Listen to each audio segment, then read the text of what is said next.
Que va-t-il arriver en septembre aux 67 écoliers des villages de Loiret et Fontpatour et qui sont scolarisés à Vérines? Le 9 mai dernier, le conseil municipal a supprimé brutalement l'aide au bus scolaire intramuros qui transporte les enfants de leur domicile à l'école. Depuis, les parents sont excédés.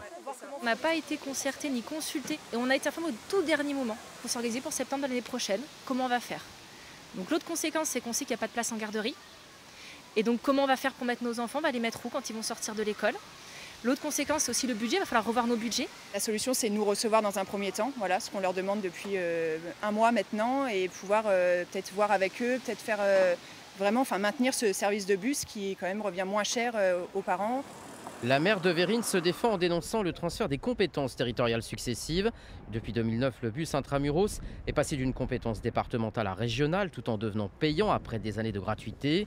Aujourd'hui, après un marché public infructueux, Lynn Lafougère assure étudier une autre piste. Pour le bus, j'en ai pas. J'en ai pas de solution. Il faudrait repasser à un marché. Et le marché il sera identique à celui que l'on a aujourd'hui. Maintenant, ce que moi je propose, et c'est un petit peu le reproche que me font les parents, c'est de mettre donc du personnel supplémentaire, des coûts supplémentaires sur la garderie.